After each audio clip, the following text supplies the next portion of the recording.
Right, today I want to show you another quick little menu that's completely balanced. 40, 40, and 20, 40 carbs, 40 proteins, and 20% calories from fat.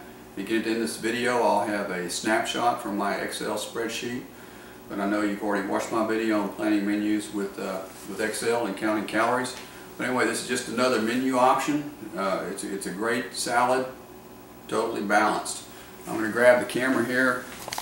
Here it is. You've got 2 ounces of spinach, 5 ounces of tomatoes.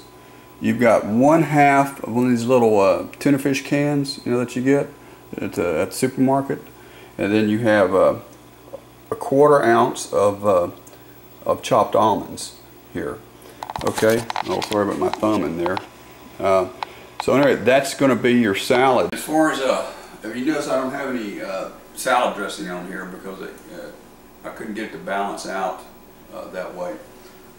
Because I'm using, you could do it with a vinegar oil salad dressing, but I prefer almonds. Put almonds on there.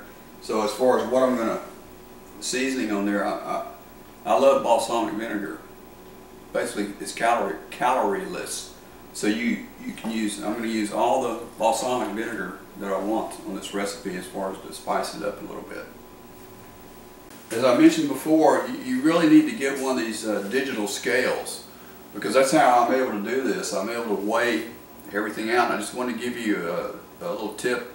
I'm not trying to insult anybody's intelligence about like how to weigh out a big volume of greens like this on a thing that's round like that. Well, one of the first things I learned in pharmacy school over 30 years ago, back when pharmacists concocted all their secret recipes with powders, and we'd get these little sheets of glassine, what's called glassine paper. They were basically wax paper, but they were flat, and you put them on your scale and pour the powders in there. But there was to keep it from to make the paper where it would hold the powder, you would just, for something like this, just take a regular sheet of paper, fold it in half that way,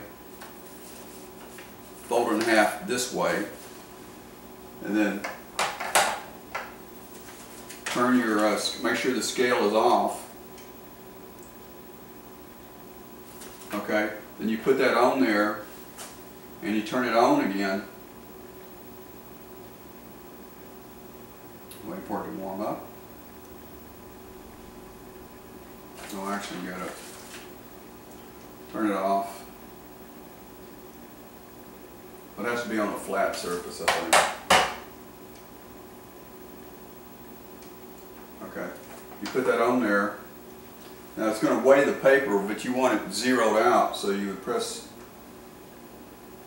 the on button real briefly, and now it's zeroed out. And that way you can put the greens on there. You put a big volume of greens, and it'll hold everything together. So that's how that works. And the same goes with the tomatoes. I mean, if you want to, you could set the tomatoes right on top of the scale if you wanted to, but it's kind of messy. So a lid to a plastic container I had, sat it on there, zeroed it out, and then put the tomatoes on there and weighed out 5 ounces. Now you could just add 5 ounces to whatever the lid weighs, but that's just a little tip I want to show you. But anyway, this is it's a complete meal, 40, 40, 20. So I hope you give it a try, or at least think about it, and start playing around with Excel and putting your own menus together. See you later.